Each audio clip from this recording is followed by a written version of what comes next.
What is up, guys? It is Jasmine. I am back with another video. How are you guys today? I'm cold. It's finally got cooler out here. There's like crazy wind going on and it actually feels like fall, so I'm super excited about that. Today I thought we would talk about following your intuition. I mentioned it once before in my sex trafficking video, and I just kind of wanted to touch base on it and give you guys a couple personal experiences of what happened to me, what happened to a couple family members, of just following your intuition and kind of letting you see what happened when we did versus what could have happened if we didn't. So I am going to go ahead and jump right in.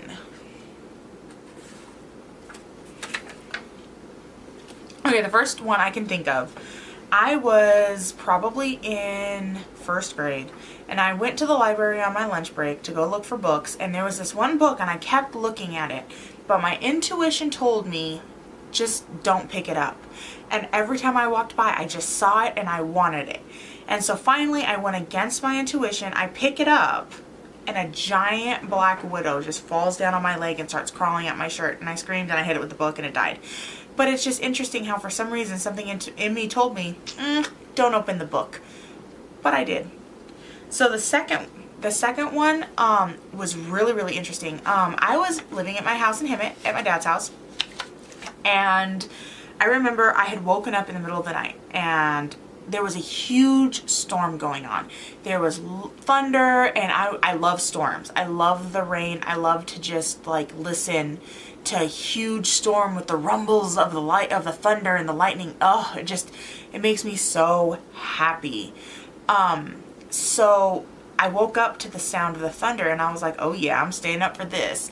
And I'm sitting in my bed, and my bed was right up against the wall.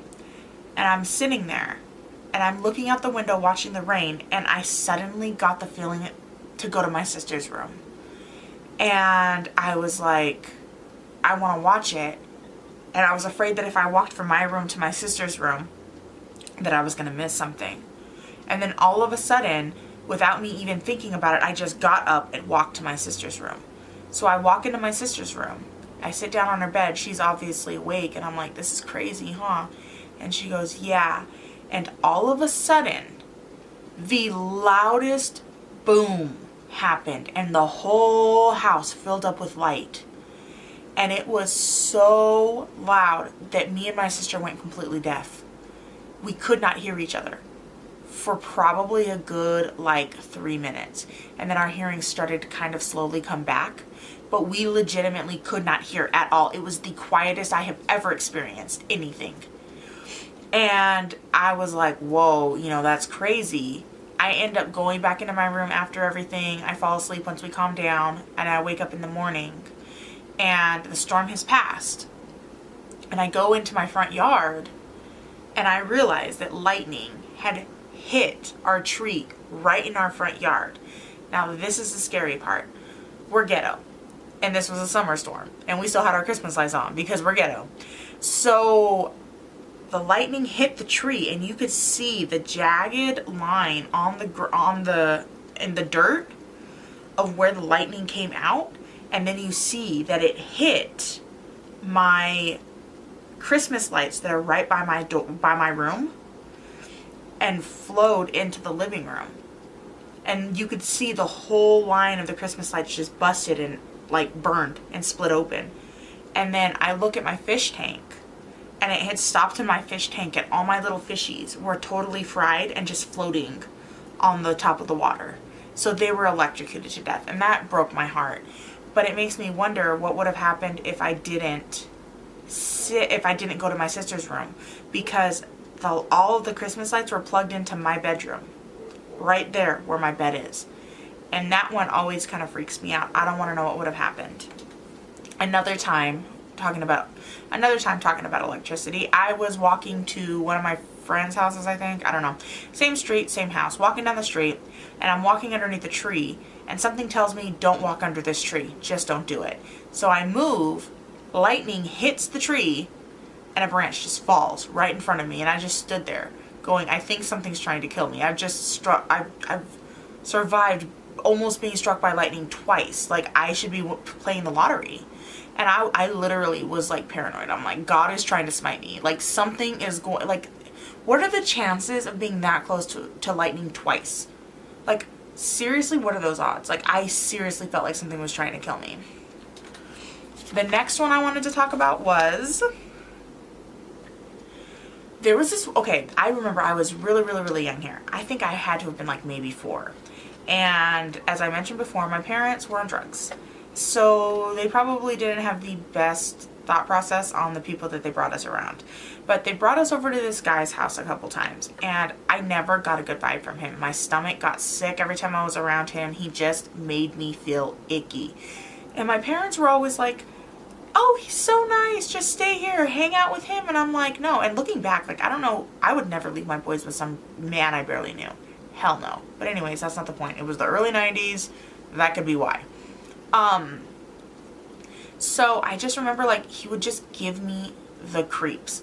I would get physically sick and throw up on the way over there if I knew we were heading over there. I felt sick the whole time I was there. It would be instant bubble guts. I'd have to use his bathroom because he gave me anxiety. He made me sick. And he used to get weird and be like, do you want to pet my pussy cat? And I'd be like, yeah. And I'd try to like pet it, and he was like, say it. Say pussy cat. And my parents didn't think anything of it. And I told my mom, I was like, why does he want me to say pussy cat? And she's like, because that's what they were called back in the day, and he's older, and that's just the words. And I'm like, but I called him kitty. I called him cat, and he wanted me to say the P word. My mom's like, oh, you're being so dramatic. Anyways, this guy ends up getting arrested like 5 years later for repeatedly raping a 6-year-old. So my gut feeling was right. He was a creep, even though my parents, grown people, didn't notice it. Another one happened with my friend Brutus. I know I made a video about him, and he was a drug addict. I still don't know exactly what happened, but there's this one time when he wanted me to go with him to this rehab place that was in like Laguna Beach, and we had taken Ortega Highway that way, and I had anxiety like the whole time we were driving. I was just like, I don't like Ortega Highway. I just wanted to get off of that highway really, really bad, and everything was giving me anxiety, and I was jumpy, and I just did not want to be on that trip.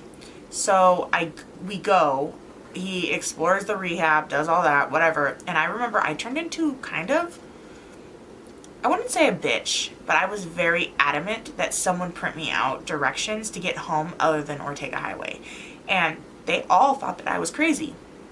And I said, I want different directions. I do not want to go on Ortega Highway again. I will go the extra long way and I will pay for the gas money, but I'm not going on Ortega Highway. I will not do it. So about 45 minutes into our trip, after they printed off the directions, the car starts smoking. And the car almost completely stops on the freeway.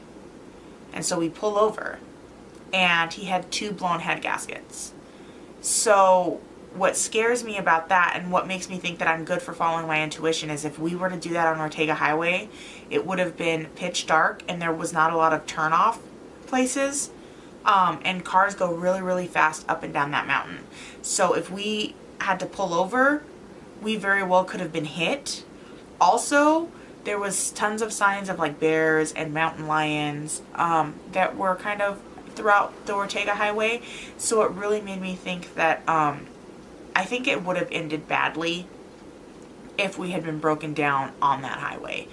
So that's another time when I followed my intuition, and I feel like it turned out the best way. Another one, again, is a pedophile story. There is a specific building that is on Harvard Street in Hemet, California. It is a 2-story building, and it is across the street from what used to be Insomniacs. I'm going to not say the name just because I don't know if any charges were ever pressed or if he got caught or anything, but there was an owner of a 2-story building, and he was outside one time. Me and my sister were walking by. My sister was younger, and he kept saying, oh, you know, do you want to come inside? And I kept telling my sister no, and he was like, oh, I have dolls upstairs. I can show you. I can give you a doll. Do you want a doll? And like my creep meter just went off, and I was like, she doesn't want a doll. And my sister was like, I want a doll. Like, let me go. And she got mad at me. She was like, that guy's going to give me a free doll. And I was like, that guy ain't going to give you nothing. Like, that guy's going to touch you, dude. And she's like, no, he wanted to give me a free doll. I know what he wanted. And I'm like, no, dude. Like, it's weird. Like, he is not okay. And, lo and behold, later on, he was a suspect. I don't know if he was ever convicted, but he was definitely a suspect of, raping I want to say like a 12-year-old, like an 11-year-old or a 12-year-old. So again, dodge that bullet. The next one is a really, really short one. My husband was younger, and it was him and his sister in the back seat. Obviously, his parents were in the front seat. His dad is driving on the freeway behind a work truck that had a ladder up on the top. And something just told his dad to move over to the other lane. So his dad just kind of swerves over to the other lane. And as soon as he's in that other lane, the ladder on that work truck just goes flying down. And they would have hit that ladder, and it probably would have been a really bad accident. Now, this next one is my husband's story. I asked him if he had any, and this is like one of the only ones that he could think of. And this one, thank God for my husband, is all I can say. Not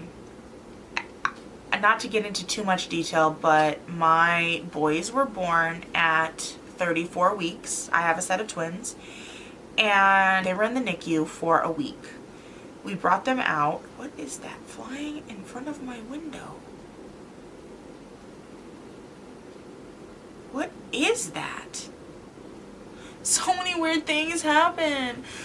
Anyways, so they were in the NICU for a week and they were able to come home. I was recovering from extreme blood loss. I was incredibly anemic. I was recovering from a C-section, and I was also adjusting to new medicine that I was on because my blood pressure spiked after I had my kids, and I was taking it at the wrong time, so it was making me tired. So at this point, I'm incredibly weak. I'm incredibly weak. I'm trying to adjust to motherhood. I'm trying to adjust to a new medication, and I'm recovering from a C-section. And so my amazing, wonderful husband took on the majority of taking care of the kids so that I could sleep and recover. And I'm thankful for this. So he's sitting in the office playing video games, trying to keep himself up, listening to the baby monitor, and I'm in here asleep. Apparently he hears a noise on the baby monitor, but you know, infants, they make weird noises. But something told him to go check on the boys. And he goes inside and he finds my older son, completely blue. His eyes were rolling into the back of his head. You could see his veins on his neck and they were spiderwebbing. And I just remember waking up to my husband saying, Cyrus is choking. Cyrus is choking. And because I had previous experience with infants and he didn't, he was like handing me him, like, fix him, like he's choking, fix him. And I, you know, did what I turned him over and I was trying to pat his back because we thought maybe he choked on spit up. And we're trying everything. And I'm on the phone with 911 trying to get them to come, answering the questions. And my husband at this point is doing chest compressions on my son to keep him alive until the ambulance got here. A week stay in the hospital after he was admitted pretty much said that he had the beginning signs of SIDS, and that is sudden infant death syndrome. And the only reason that he's alive is because my husband's intuition told him to go check on my son. And I am eternally grateful for my husband because he alone saved my son's life. I was so out of it, so drugged up, that I don't think that I would have saved my son. I think he would have passed away because there's no way that I could have been on the phone plus done the chest compressions to keep him alive until the ambulance got here. And that's exactly why I say trust your intuition. If your gut is telling you something, you need to follow your gut. I don't care what your religion is. I don't care what your spiritual level is. We have something inside of us. And it's this area right here, like right in between like your lungs and your stomach. And you just know. You just know that you need to do something. You need to follow that. I just thought this was kind of an interesting video because I was talking to a friend about it.